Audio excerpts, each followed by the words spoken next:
speak to any story, a roast or a toast that they might have for Steve Goodman on this auspicious occasion.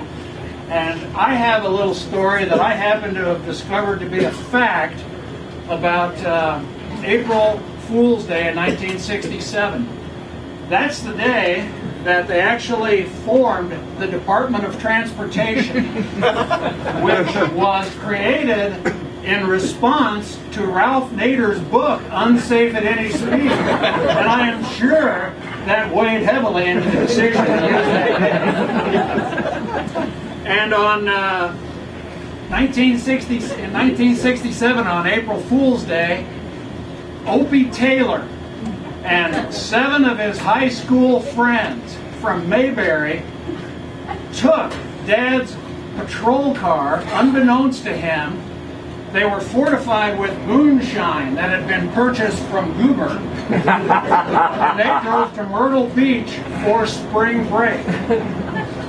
On their way there, because they were fortified with moonshine, by the way, they were singing Happy Together by the Turtles, which was playing on the radio because that was the #1 song, having just supplanted the Penny Lane song by the Beatles. So they're driving along singing Happy Together, and they sideswiped a 1962 Corvair Monza driven by 4 young women who had driven out from Colorado. But their car had actually been purchased at a dealership in Kansas, very close to where Steve was raised, and it is thought that that Corvair is the first one. It was that funny green color, Steve, you remember, and Fred Friebelheimer or somebody ended up buying it, and he sold it to somebody down in Pueblo. Steve probably still knows where it is, but that's the significant linkage to the whole thing of Corvairdom for Steve. That car was the first Corvair he had ever laid his hands on.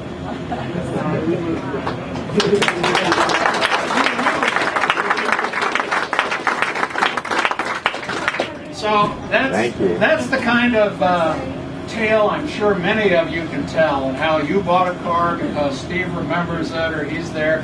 The thing that's really interesting to me is that I got involved in this Corvair thing in about the year 2000, and Steve was the first person to walk up to me when I showed up at a car show, and he says, "You're George Schmidheimer or something from Southern California." I said, "Well, no, actually I'm Eric Shackle from Colorado, and oh, well, whatever. Anyway, that's and that's the way Steve's always been. And I think the thing that's impressive, and when I look around this room, it's even more impressive, because that's the foundation of, that's not a business. He's created a community. I mean, there's this community that is formed around Steve and rear engine specialists. And I think that's what we're here today to communicate to Steve as to our appreciation for that. And because of the lifetime warranty on all of the engine and driveline, we all want him to be around for at least 25 more.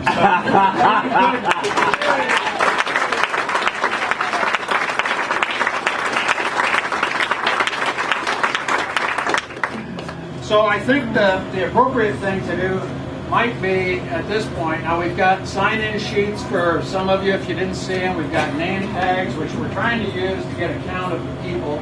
So if you didn't get one, please grab one. But is the food ready to go at this point?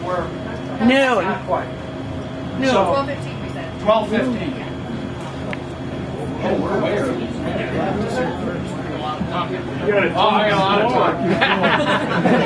I got another story. I was thinking we might do a rendition of Happy Together, because everybody knows that. Remember me and you used to be. They tossed the dice. It had to be. You remember that thing? Sing along. So happy together. Sorry. Nobody wants to hear the high note. It's like in church, you know, the guys drop an octave. So we have that. Would anybody like to come up and offer a comment? Laura? Sure. Oh, open up. Open up, Steve.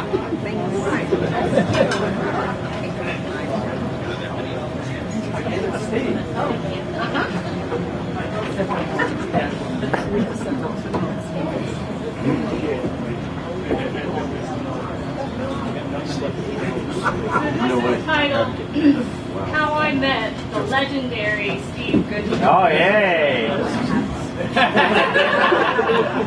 You're toast now, buddy. You're toast. It was 22 years ago when I was 21 and decided my dad and I needed to buy a red 1964 Corvair Spider convertible and restore it. We purchased it in what my dad described as a basket case condition, which included extra parts, an extra engine, and even turbo parts were in the back seat. We needed serious help sorting out what we had versus what we should keep. My dad's coworker said, well, you should take it to Steve Goodman, of course. He's over on Morrison Road, and he is the Corvair man. On that first trip to Steve's shop, I was in awe. It was like I had stepped right into the 60s. How cool, they say. All right.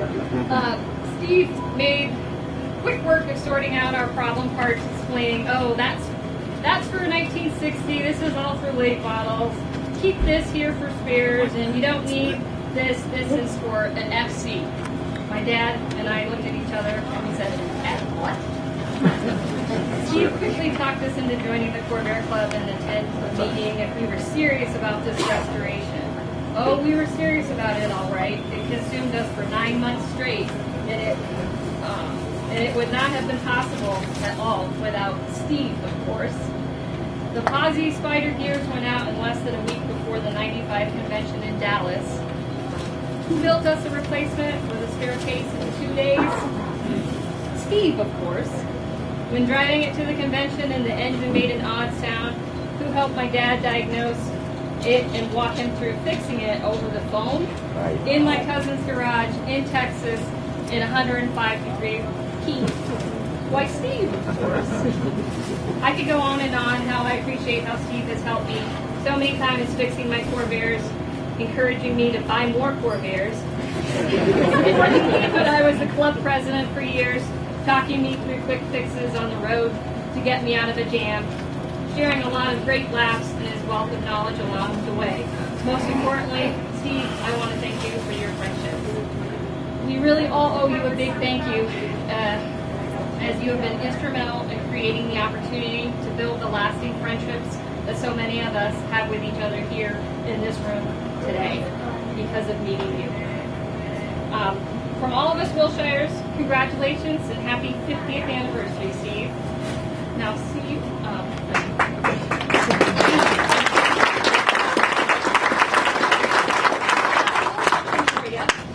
I know this is a working day for you, but help me remind you that today you're chilling with your nomies. Let's keep the party going. So here is your chilling with your nomies.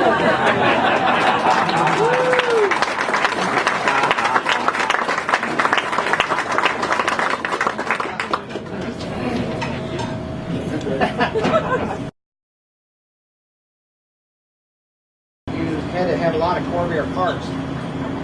So I picked up this little blue Corvair and went over to the Corvair shop, and they said, you don't want to tear that up, that's a Corsa. I said, Corsa? What the hell is a Corsa? No, you can't do that. It just had a bad fender. Just fix the fender and drive it. And so oh, okay, all right.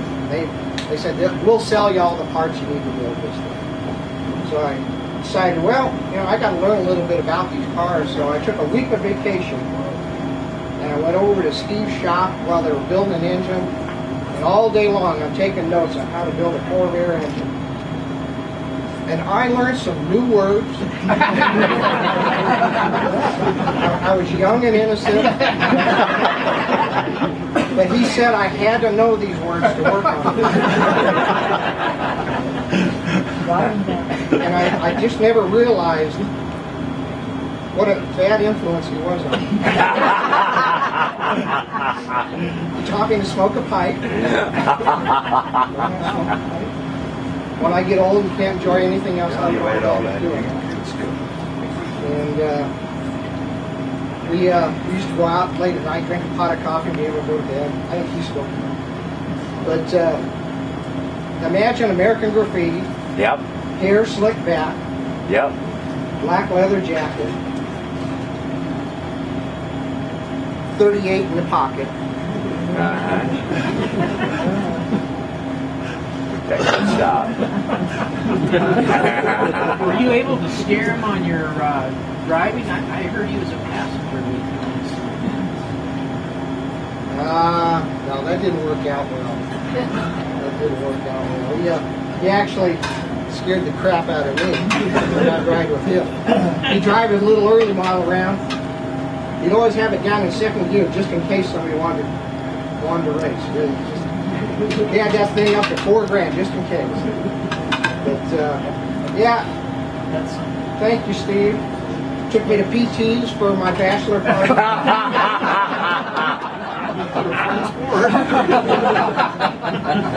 Yeah, like I said, I got to think about all this. Bad influence. It's all I appreciate it.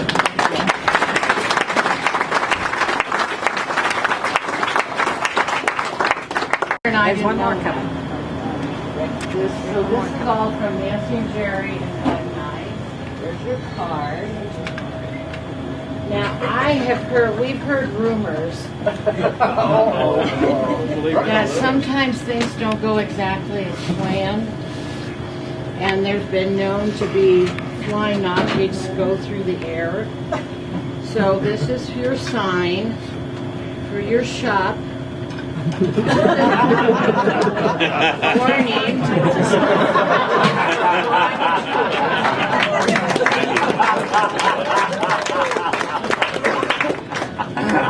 And this is your doctorate that you just earned from the Mechanics State University.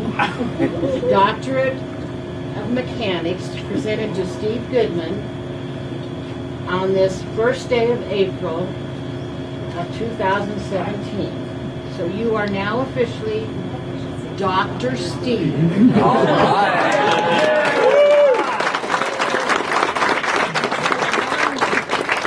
I can start practicing now. Yes.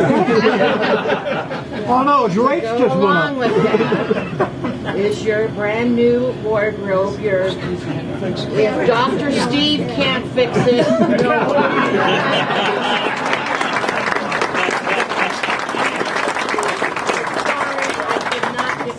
Sewn on it, but if you'll get it back to me, I will sew a pocket on it for you. And the company, by mistake, sent 2 shirts, and so we just kept it because nobody could fill the shoes of our doctors.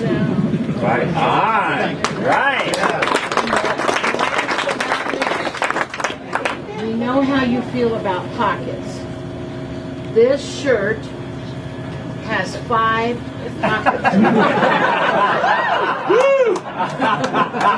And it's up to you to find out where they are. I don't know if they have anything to say, but I am so grateful to you for all that you do for everybody in this club. And personally, I would have never guessed that in 1963, when I bought my first new Corvair, that all these years later, and I'm not going to say how many, I would still be involved with Corvairs, and it's mainly because of you. See what you did? Yes, and I have one other thing I want to say too. When we went to Cripple Creek years ago, and Bud and Linda and Jerry and I, we traveled together in our Corvairs, and Bud and Linda's car was leaking oil, and me being a worrywart, I was just really had an eye on them, of course, all the way to Cripple Creek, you know, thinking, are they going to break down, or what's going to happen here? Well, anyway, we made it to Cripple Creek, and I was so thankful to Steve because he brought his doctor bag and he had the tools to fix it. He saved the day. Yes. So thank you so much.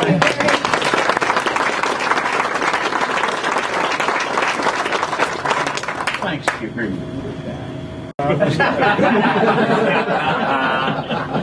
So a lot of you know me for the last few years. I've had a long history with Corvairs, and unknowingly, I guess Steve and I ran around in the same circles down in the Palm Springs fan belt, Great Western fan belt toss, and we'd go. We don't have any pictures of us together from the 80s. However, we know we were both in the same places and we know the same people. Right. And so we have an unknown history. An unknown. An unknown history. Right. And so, but Steve does go back a long time, almost a charter member with Pikes Peak Corvair Club. And so in our travels around the Springs area, Wayne and Bonnie came across a Pikes Peak relic, and Not talking about you. You're not talking about me. because you weren't down there, and I think it will bring back some memories for you, and it's something you can hang in your shop. And it's a rug that our club had from back in the 70s and 80s. Our club is celebrating 40 years this year, and so we're presenting that to you today.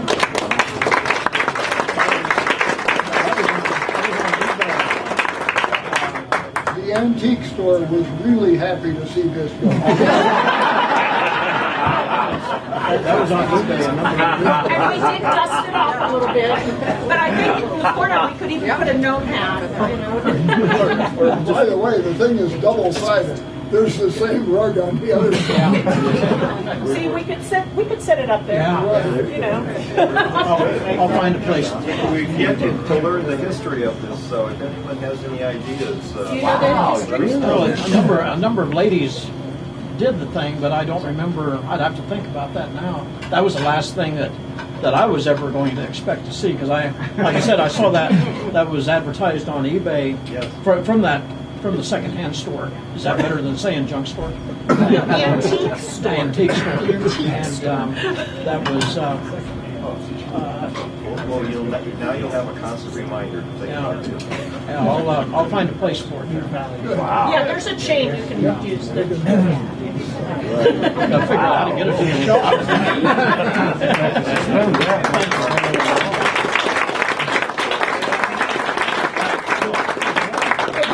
No, there's more. There's You more. want to stand up. Oh yeah. He was standing. Stand on the chair. Now my history with Steve goes back about 10 years when I got a 60 and got it on the friendship. One of the things that with the Pikes Peak Club, Steve was our president for 5 years over 2 terms. Big history down south. Been around with us for a long time. So what the board wanted to do to recognize that effort and your high esteem with the club is certificate of achievement for Steve Goodman in recognition and awe of your first 50 years of truly exceptional service and support of the Corvair hobby, and the high esteem placed on you by members of the Pikes Peak Corvair Club. You are hereby awarded lifetime membership status in the PPCC with all privileges and benefits assigned to that honor. So, thank you.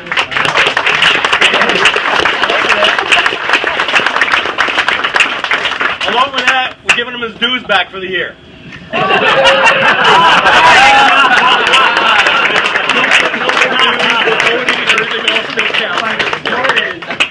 the next time you're up in Cripple Creek, we'll know where you're spending those dollars. No, it won't be where you. Oh wait, stop! Too much information. Being machine, no. Thank you. So, Thank you, Steve. Oh, there's more. You got to buy a bigger shop. Not ready for this, folks. Thought I was going to just come up here and have lunch. a few years ago when I bought my powder blue convertible, Steve said to me, "Don't buy it early. don't buy a convertible, don't buy a Power Glide. Let's see, I bought an early convertible Power Glide. And he said, what'd you do that for? I don't do Power Glides. But I drove it up there and he goes, I know about that car. And he told me the history and the background of that car. Then I was the first Power Glide he worked on. I appreciate that. He's given me tons of advice. And I'll tell him, I'm working on the Corvair. Is Ed there to help you? And then he'd call me and say, remember, don't do that. Last year for Tri-State, he gave me lots of advice and for putting the Tri-State together. I owe you a lot for that. And somehow I got hornswaggled into being president of the Pikes Peak Corvair Club this year. I don't know if you had anything to do with that or not. You don't know what I heard you volunteered. But our club would like to give you this plaque. It says, in recognition of Steve Goodman for his efforts in keeping Corvairs on the road since 1967, with gratitude from your friends of the Pikes Peak Corvair Club.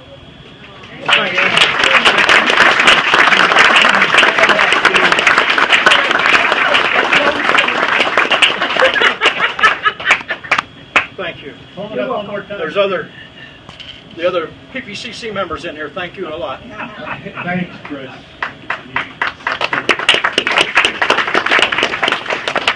There are a couple of other kind of interesting, significant gift-looking things over there. If anybody wants to kind of, John, I think you...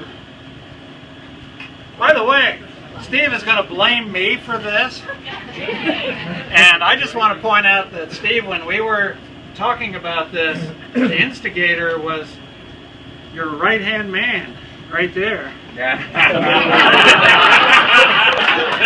Now, I do enjoy a challenge like this, and we thought that this would be a really good opportunity to get all these people together. And if you'd have walked in and had the big one, we'd have been here. We talked with Paula. We were going to hold off calling 911 for a half an hour so we could have a memorial service before we leave. That'd be good, yeah. But John, you need some assistance with that? You want me to? Gosh.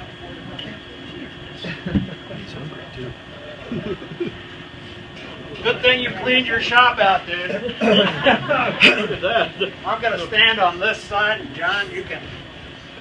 I found this kit maybe before it's a 40-year anniversary, and I thought that I'd build that as a tribute to his first shop. I think it was one of these style buildings. It's not exactly the same, it's close. So I heard about this, so I finally finished it. So it's Car's all rolled away. It's got some inside cleaning up and stuff like that.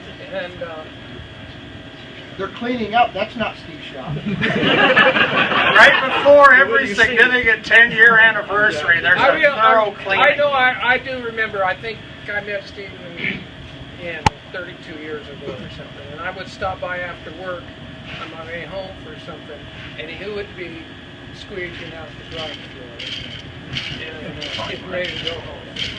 And so this is representation of the spider. I had a lot of fun building that, and especially with my trimmer. It's so if there's big globs of glue, that's the only way I can get it to stick. That's pretty slick. That looks perfect. I took it to Google, looked at Google, and it looks, that was like a 33-degree angle here. It looks pretty authentic. Virginia Avenue. It's pretty authentic. I got a picture of it there at the shop. It looks pretty close. I know. That last few weeks when we stopped, I kept trying to make. Good job. I couldn't remember this sign, but at least I could see it was on that side. That's pretty slick.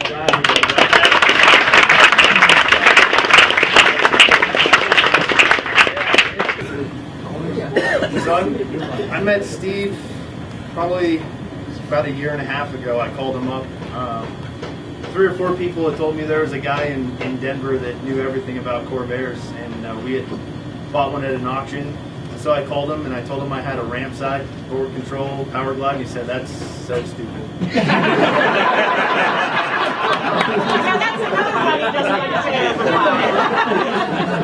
said, I had a forward control one time.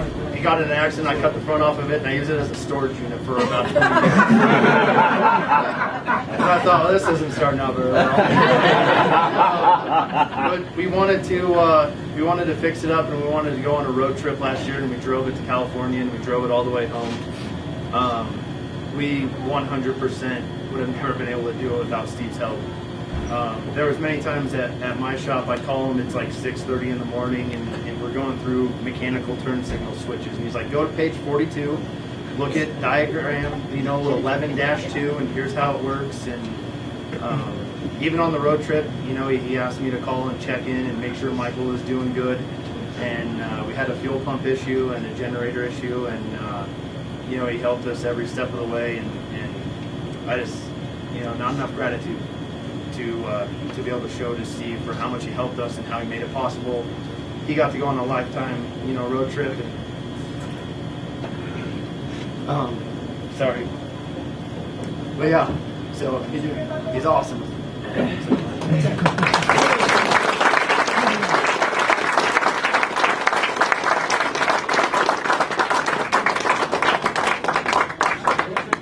Right back there. Oh, hi, Heather. Who else? Yes, sir. I'm Kevin Ellis. I moved out here to go to law school in 1974. Needed a car. I knew I wanted a Corvair. My parents had one. Actually bought one the day they came out in September '59. I bought a '65 Corsa. I wanted a daily driver. Got interested in autocrossing. Immediately after I bought it, I learned, I don't recall how, rear engine specialist Steve Goodman, Steve Roberts, they were the Corvair gurus. And he's helped me out various things along the way. He earned that Doctor of Mechanics way back before 1974. And as you all know, he's been the lifeblood of these two clubs. And it's been a great pleasure to know him. And perfect friend as a mechanic. Thanks. Thank you.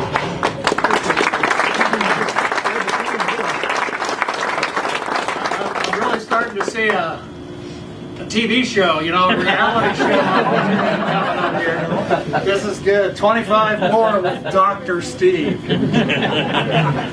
Who else would like to say something, Kathy? Oh. Well, I know Cheryl is working under a little pain here, so we'll grab you right in. Well, your husband gripes for you all the time.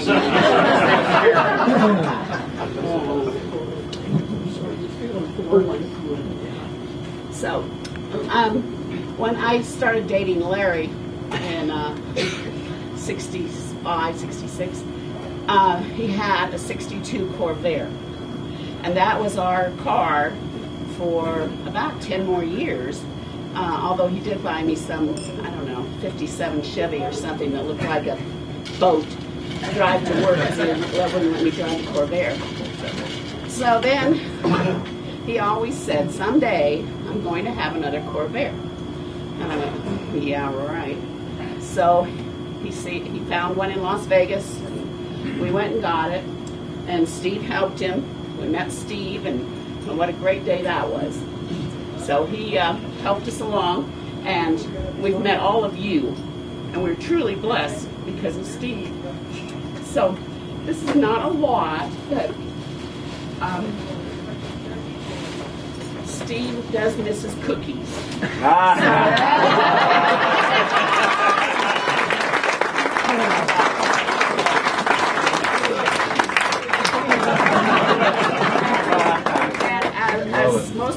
Some of you know, Larry is not a cook. He can barbecue, but he can't cook. So this was a team effort, because I can't bend over to get cookies in and out of the oven. So I mixed them, He'd put them in. 7 minutes later, Larry, come on. 7 minutes later, he'd be back again. So it was a joint effort. So happy 50th. Thank you.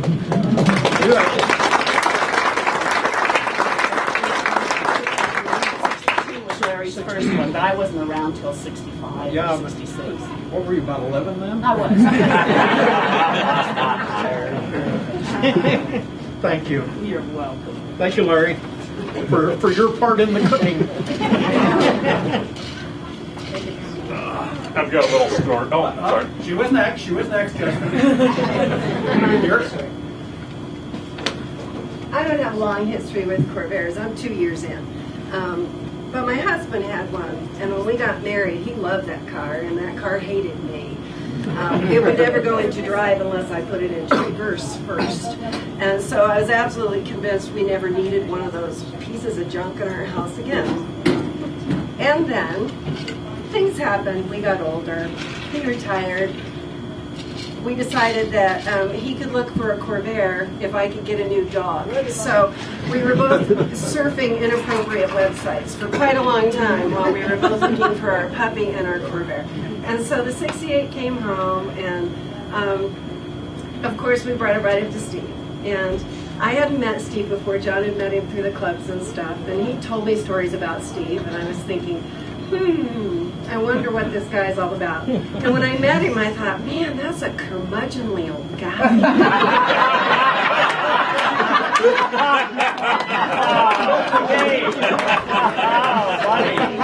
This is scripture.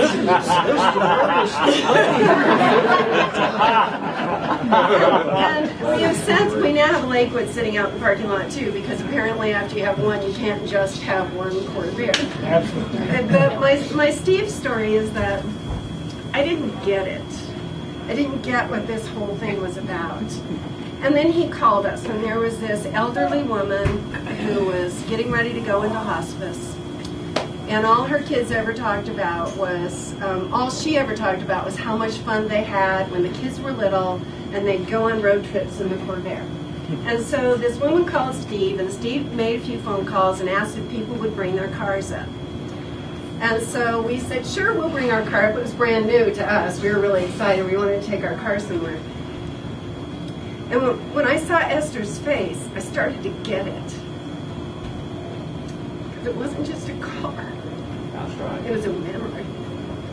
And she just glowed the whole time we were there with the cars. And it was because Steve called us that we were able to become part of that. And so since then, we brought the Lakewood up, and some of you have heard the story of the Lakewood and how it wasn't exactly what it was advertised to be when we purchased it. But Steve helped us, so we have heat now. You can tell how much gas we have and how fast we're going. So we're very, very excited about these things. But every step of the way, as Steve was fixing things, he was explaining to us what he was doing. And Steve has never made me feel stupid.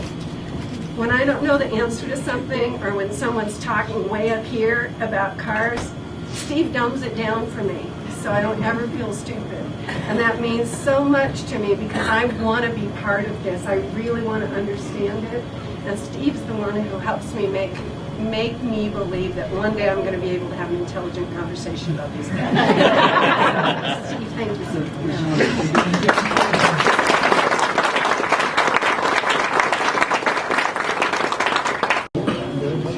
So the story right before mine, how Steve never hurts anyone's feelings, and he's always a nice guy.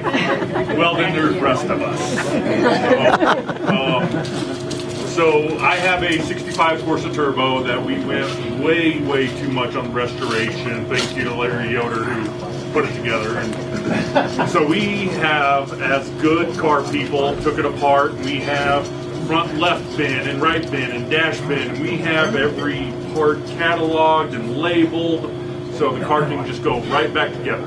Complete frame off restoration. Wow. So we get to the end of it and we have this part, and Larry, who knows everything about Corvairs, and we can't figure out what this part is. And let me remind you, he never talks stupid to you, he never talks down to you. So we go, you know what, we give. Let's go see now the doctor on this part. So we go up there and we go, Steve, where's this go? We're putting the car together, we can't figure it out. And he kind of looks at me, and I'm the baby of the Corvair group, so he kind of looks at the part, and then he kind of looks at me, and he looks at the part, and he goes, "I think it goes to your lawnmower."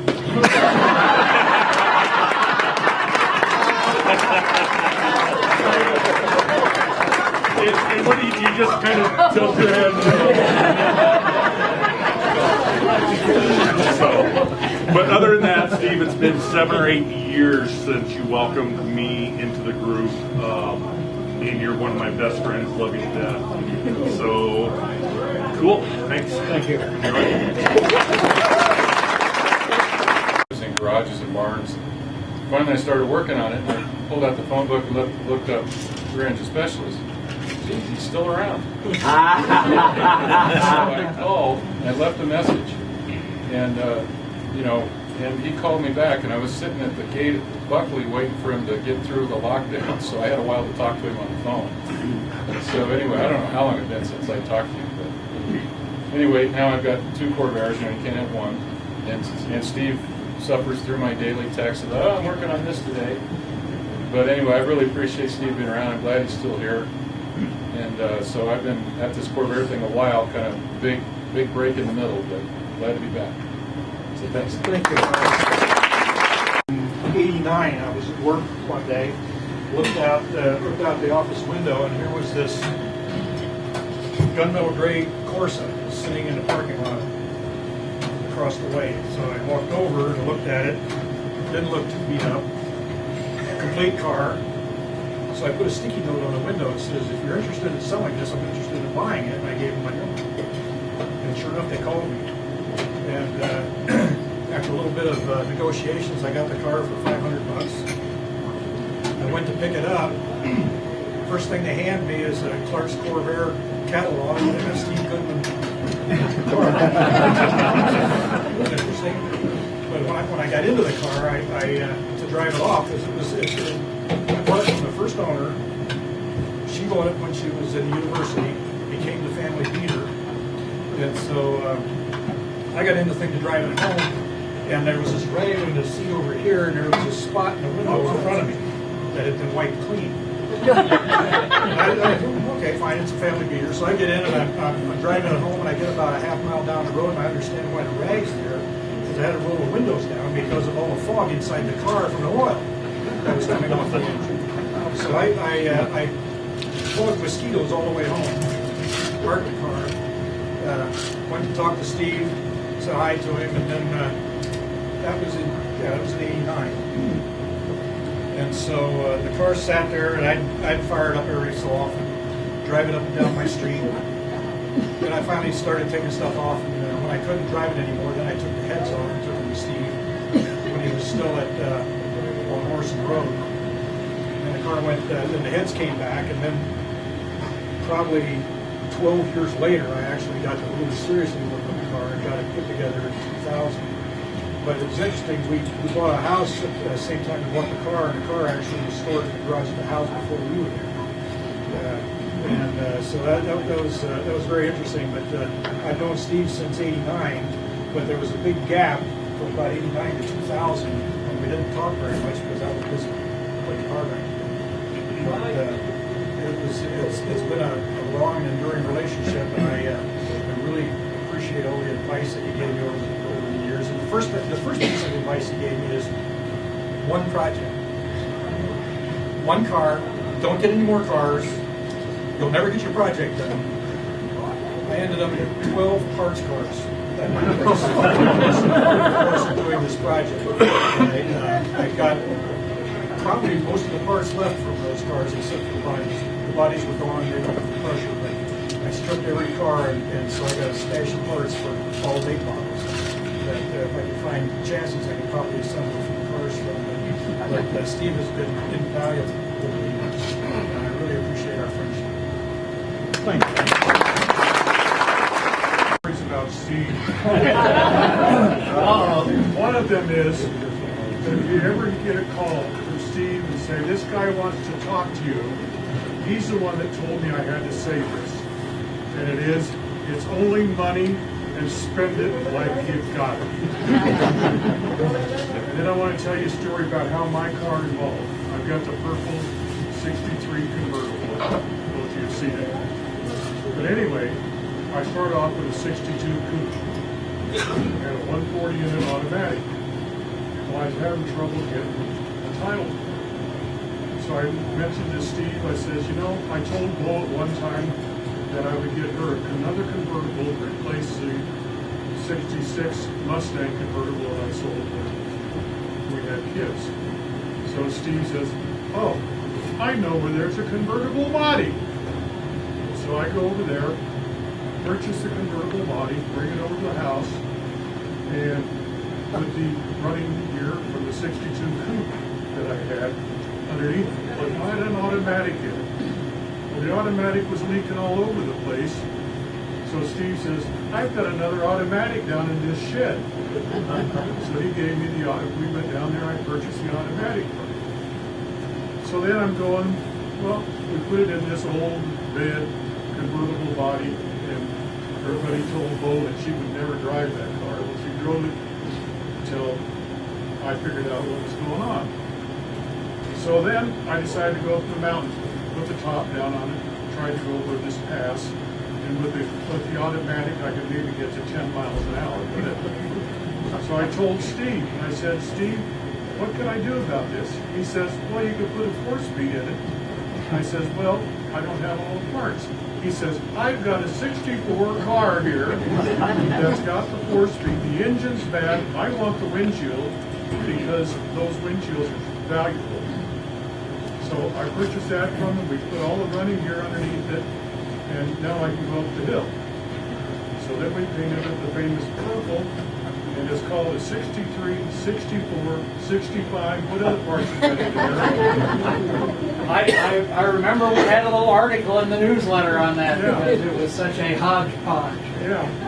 But anyway, and Steve has helped me over the years. I just got done overhauling the engine this last winter, and I had a few problems, but Steve was more than willing to come over and take a look and tell me what I did wrong, but in a nice manner. And I really appreciate it, Steve, and Bo appreciates it too. Thank you.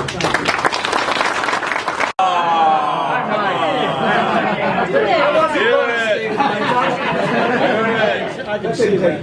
Yeah. Steve Goodman has been the longest continuous practicing Corvair mechanic west of the state of Pennsylvania. He has become a legend in his own mind. No, in his own time, he said. We all know him and honor his ability and knowledge. He has done work for all of us. There have been times that he didn't even charge us for his time and efforts. Have a question? Call Steve. He will always take the time to talk with you. Not many places can find that today. Not many places can you find that today. Patient? Yes. Always ready to help. Yes. He carries 2 wrenches with him at all times, a 9/16 by 1/2 inch and a 3/8 by 7/16. That would take care of most of the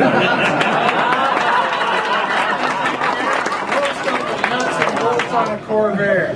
I remember when Steve had the shop with Speed. Steve would work on Corvairs and Speed worked on everything else. Then when Speed left, he carried the shop by himself, but the shop was too big for one-person operation, so he moved to the smaller quarters in Golden as rear engine specialist.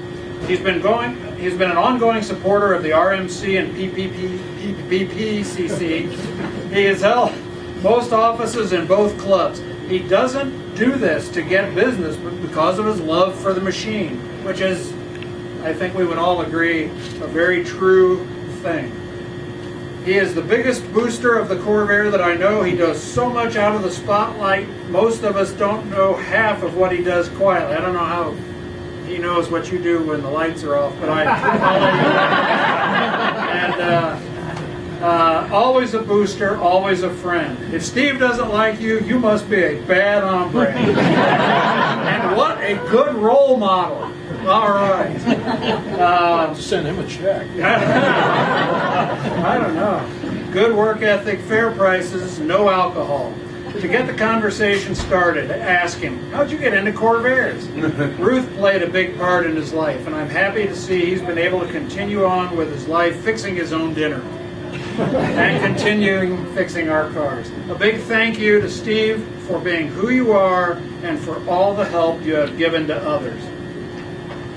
So,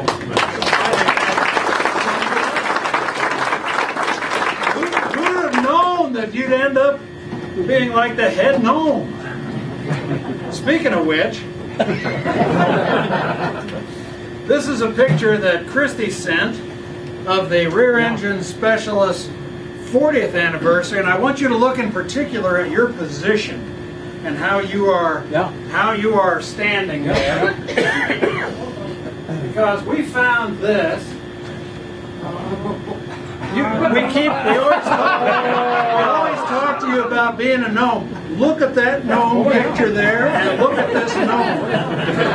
Is this not you? Oh my God. There we go. There you go.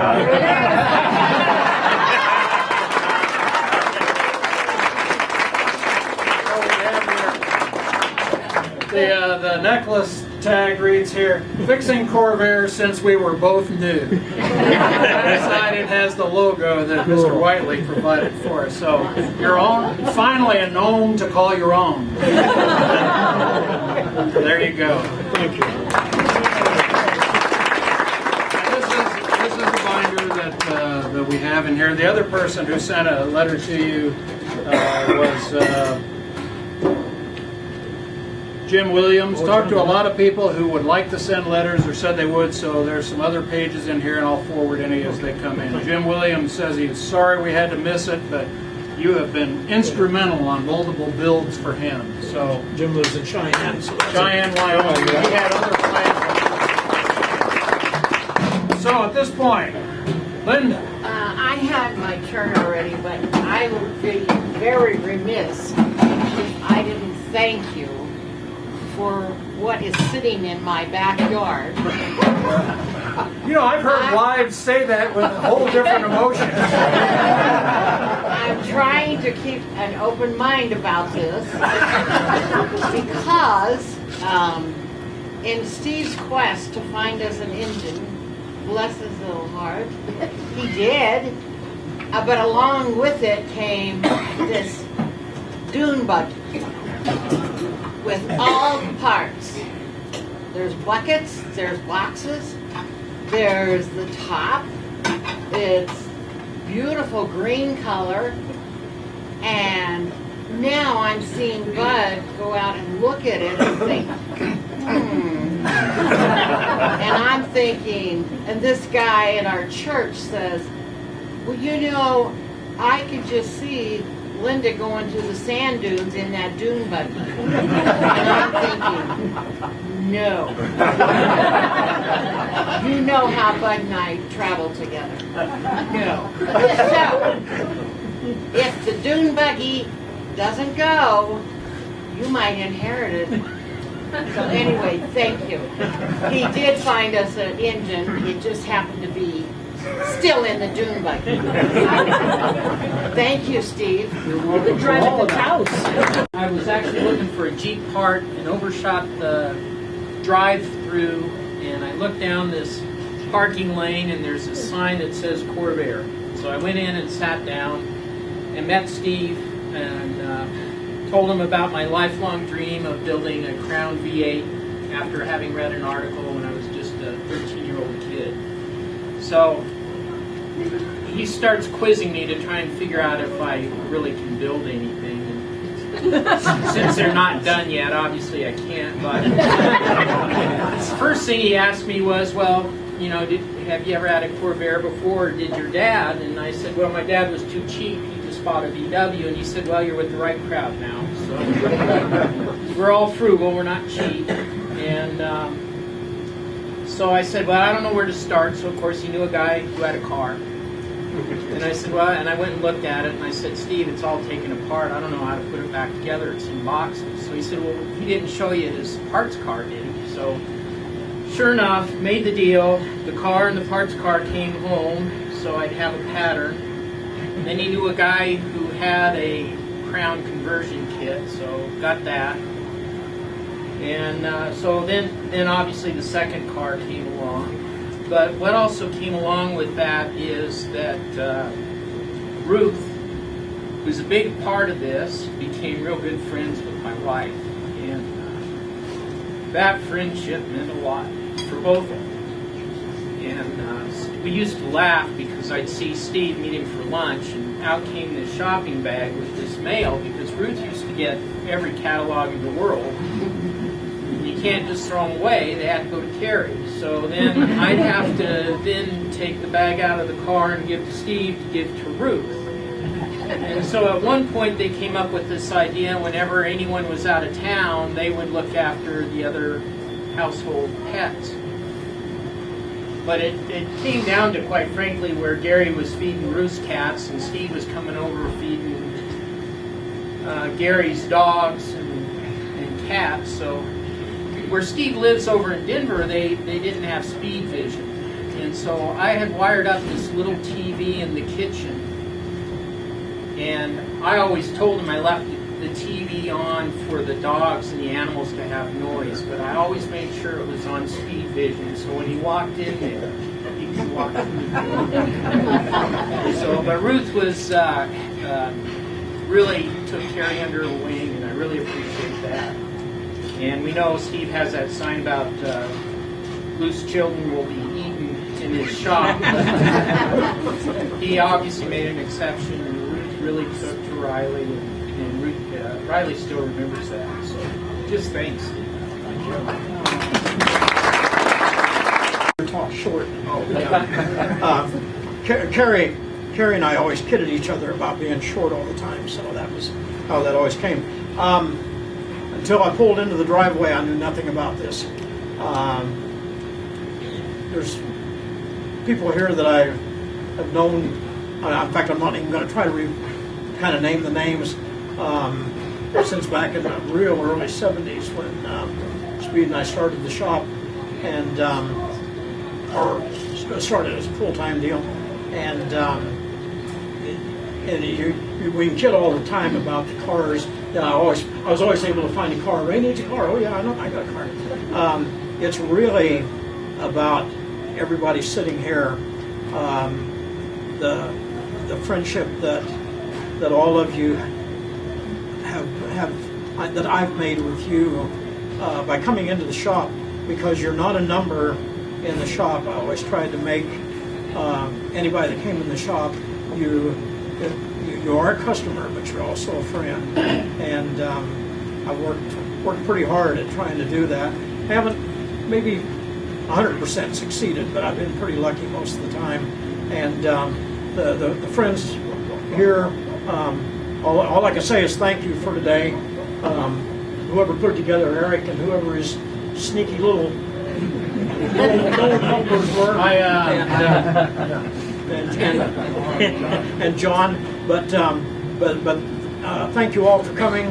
I appreciate it. I kind of don't know what to say, but thank you. You're still welcome to come over to the shop. I don't see any point in doing food and that tomorrow, but I was still planning on it. So the two bays on the one side are clean, and we want to see that. The other side I got two dead cars in, but yes, Laura. Well, there'll be enough people. We can just put all the stuff back if you want us to. Doors and all that stuff. Most everything I got that one car done, and so it's out in the driveway. So once again, thank you all for being my friend. You're just priceless to me, and I appreciate it. Thank you.